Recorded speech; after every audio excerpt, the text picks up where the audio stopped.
میں سمجھتا ہوں کہ حالانکہ مسلمانوں کو جو ہے وہ بہت زیادہ واضح طور پہ احکامات ہیں، یا ایھا الذین کونوا قوامین بالقسط، اور ہماری تو آپ سپریم کورٹ کا اگر آپ مونوگرام دیکھیں تو اس کے اندر باقاعدہ جو ہے وہ قرآن کی وہ آیت لکھی ہوئی ہے، اور آپ پورے کا پورا جو ہے قرآن مجید جو ہے اس کا مطالعہ کریں، اتنی مرتبہ نماز کا حکم نہیں ہے جتنی مرتبہ انصاف کا حکم ہے، اور انصاف جو ہے کسی بھی اسٹیٹ کا بڑا مضبوط پلر ہوتا ہے۔ آپ بے شک جو ہے امریکن انقلاب جو 1765 میں آیا اس کو دیکھ لیں، آپ فرینچ انقلاب جو 1799 میں آیا اس کو دیکھ لیں، آپ ہیٹین انقلاب کو پڑھ لیں، آپ رشین انقلاب جو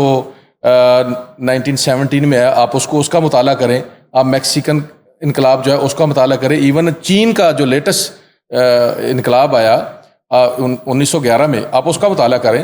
پوری دنیا میں آج تک کوئی ایسا انقلاب نہیں آیا جو کوئی بھوک اور افلاس کی وجہ سے آ گیا ہو۔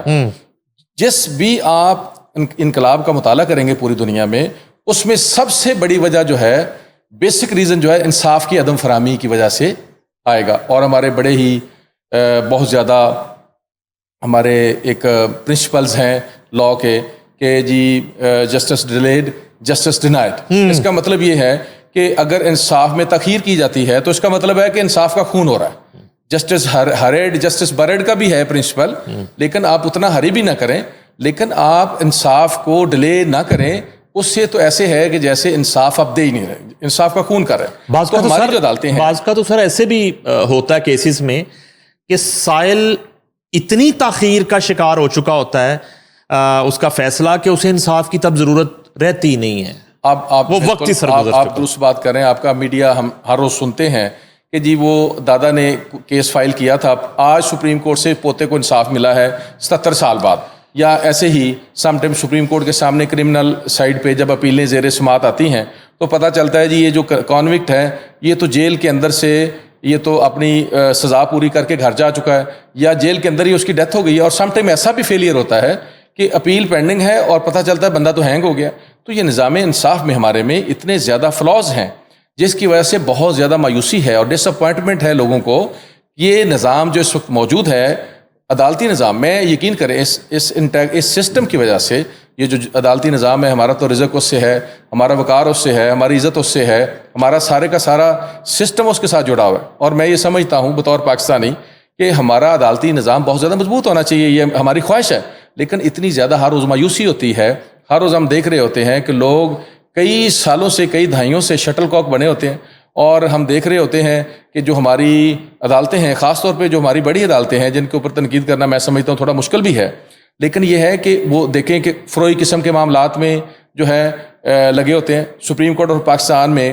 آپ دیکھیں کتنے مقدمات جو ہیں زیر سماعت ہیں، ان مقدمات میں چند مقدمات جو ہیں وہی ہر روز لگ رہے ہوتے ہیں جو مختلف پولیٹیکل پارٹیز کے ہوتے ہیں یا پولیٹیکل فیملیز کے ہوتے ہیں یا جن کے ایشوز ہوتے ہیں۔ ابھی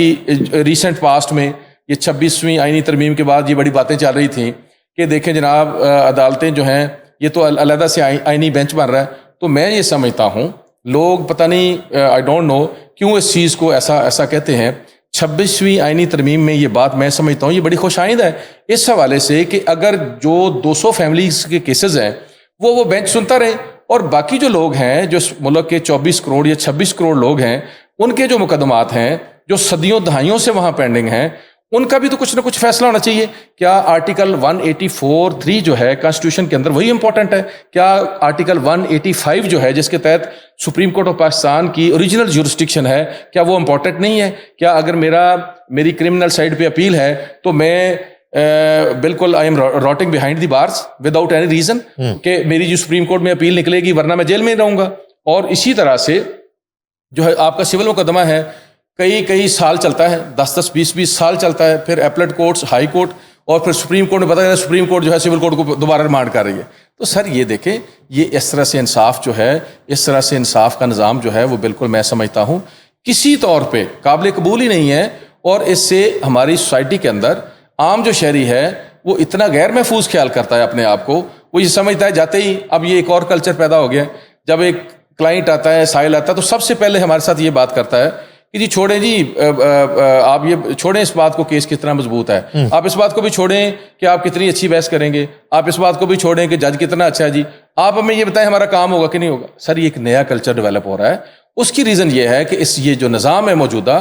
یہ اتنا فرسودہ ہو چکا ہے، یہ ایک بالکل استعماری قسم کا، اور جو کسی زمانے میں جو میں سمجھتا ہوں گورے نے اس علاقے میں جو حکومت کی، اور وہی وہ ایک نظام جو انہوں نے اپنے لیے پیدا کیا، اور چند لوگ جو ہے اس خطے کے اوپر انڈو پاک کے اوپر حکومت کرنا چاہتے تھے، وہ نظام. اب دیکھیں آج بھی ہم 1898 کا کرمنل پروسیجر کوڈ جو ہے پڑھنے پہ اور اس کو اسی کے اوپر عمل درآمد کرنے کے لیے پابند ہیں، اور آج بھی ہم مجبور ہیں کہ ہم 1908 والی سول پروسیجر کوڈ کو دیکھیں. آج بھی ہم اس بات پہ بڑے شرمندہ ہیں کہ 1860 کا جو پاکستان پینل کوڈ ہے، سر پاکستان تو 1947 میں بڑھا، اور 1860 کا اگر پاکستان پینل کوڈ ہے اس میں سر جو فراڈ، میں ایک پروویژن آپ کے ساتھ اس لیے شیئر کرنا چاہتا ہوں، اس وقت جو ہے فراڈ کا جو آج دیکھیں کہ سب سے زیادہ میگا جو کرپشن کے کیسز ہیں، اسکینڈلز ہیں بڑے بڑے،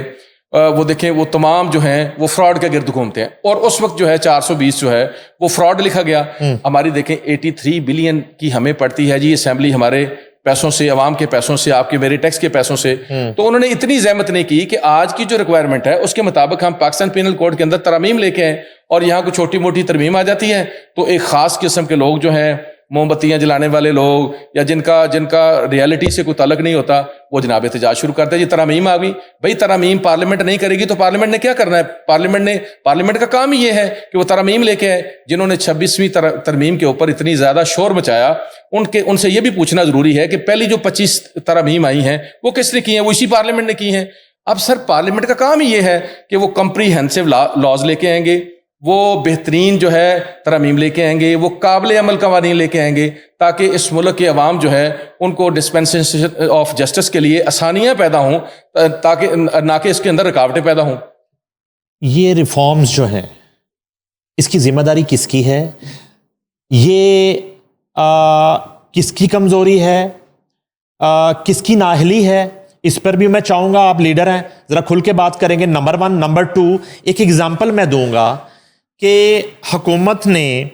اس نظام کی وجہ سے یہ فیصلہ کر لیا کہ انہوں نے CCD بنا دی، اور ساتھیوں کی فائرنگ سے انصاف ہونے لگا اور نیفے میں پستول چلنے لگے. تو کتنا ذمہ داری آپ ڈالتے ہیں حکومت وقت پہ، آپ اپنی بارس پہ اور عدلیہ پہ؟ سر ملکہ الزبتھ ٹیلر کے زمانے میں جو ہے انگلینڈ کے اندر جو ہے جیب کاٹنے کا ایک بہت زیادہ جرم جو ہے جب بڑھ گیا تو انہوں نے کہا کہ اس کے اندر جو ہے وہ ڈیٹرنس جو ہے کریٹ کرنی چاہیے ہمیں، اور ڈیٹرنس کریٹ کرنے سے یہ ہوگا کہ جیب جو ہے وہ نہیں کاٹی جائے گی. ٹھیک ہے. تو انہوں نے ایک جیب قتل کو پکڑا اور ایک چوک کے اندر اس کو جو ہے وہ انہوں نے کہا جی اس کو لٹکا دیں اور پھانسی دے دیں اس کو. تو جو مجمع اس کو دیکھ رہا تھا اس پھانسی کے عمل کو، اس مجمع کے اندر لوگوں کی جیبیں کاٹی جا رہی تھی. اگر حکومت کا یہ مائنڈ سیٹ ہے، اگر اسٹیبلشمنٹ کا یہ مائنڈ سیٹ ہے کہ ہم ڈیٹرنس کریٹ کریں گے، ہم تشدد کریں گے، ہم ظلم کے نظام کے ذریعے جو ہے قوانین کے اوپر اس طرح سے عمل درآمد کرانے کی کوشش کریں گے، تو میرے خیال میں شاید یہ ناممکن ہے. ہسٹری اس کو کبھی سپورٹ نہیں کرتی. دیکھیں سر بات یہ ہے، یہاں دو چیزیں میری معذرت کے ساتھ. اگر CCD ہمیں کوئی اعتراض نہیں، ایک ادارہ بنانا چاہتے ہیں، جتنے بھی آپ کے ہینیس افینسز ہیں کہ جی ان میں اغوا برائے تاوان ہے، کسی بچے کا ریپ ہے، یا کوئی مطلب جو ہے وہ اس طرح کی چیزیں ہیں جن کے اوپر ایویڈنس نہیں آتی، اور ایویڈنس جو ہے خوف ہوتا ہے، جو حکومت کی ذمہ داری ہے گواہان کو پروٹیکشن دینا، وہ اس خوف کی وجہ سے ڈکیتی ود مرڈر ہے، ایسے مقدمات کے اندر جو ہے ہم یوزلی دیکھتے ہیں کہ عدالتوں کے اندر جو ہے شہادت نہیں آتی. تو سم ٹائم ایسا ہوتا ہے کہ وہ پولیس انکاؤنٹر والے معاملات ہوتے ہیں. بے شک وہ چیزیں ایک خاص حد تک میں یہ سمجھتا ہوں کہ اس کے اندر بھی ان کو رول آف لا لانے کے لیے قوانین کے اندر ترامیم لے کے آنے چاہیے. جو اس میں آپ ویڈیو لنک کے اوپر جو ہے گواہ کو لیں، آپ جتنی لیٹسٹ اکوپمنٹ ہیں ان کو انویسٹیگیشن میں لے کے آئیں، ان کو ایویڈنس کا حصہ بنائیں. آپ جس طرح سے آپ نے آرٹیکل 163 جو ہے قانونی شہادت آرڈر کے اندر جو ہے انسرٹ کیا ہے، اسی طرح کے قوانین لے کے آئیں تاکہ ان قوانین کے اوپر عمل درآمد. اب یہ دیکھیں سر، یہ ابھی ریونڈ والا ریسنٹ پاسٹ میں ایک واقعہ ہوا،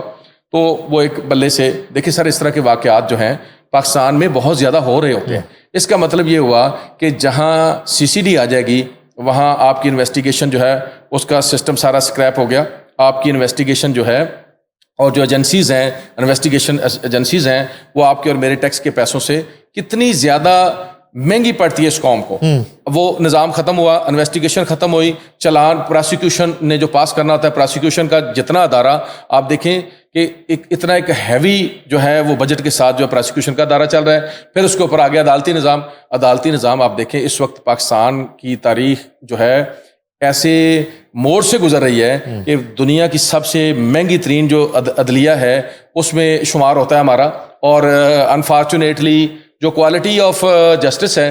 اس میں ہم 142 کے اوپر ہیں بدقسمتی کے ساتھ. تو عدالتی نظام بھی اسکریپ, آپ کا انویسٹیگیشن کا سسٹم اسکریپ, آپ کا پراسیکیوشن کا سسٹم اسکریپ, آپ کا جوڈیشل سسٹم کا سارا اسکریپ. اور کبھی جو ہے وہ ساتھیوں کی فائرنگ سے بندہ مر گیا, کبھی نیفے میں پستول چلنے سے چیزیں ہو گئیں. سر گزارش یہ ہے اس طرح سے یہ نظام نہیں چلے گا, اس طرح سے یہ سسٹم نہیں چلے گا. ایک نظام مروجہ ہے, اسی کے اندر جو ہے آپ ترامیم لے کے آئیں, اسی کو بہتر بنائیں, اسی کو جو ہے آپ کمپریہنسو بنائیں, اسی کو امپلیمنٹیبل بنائیں.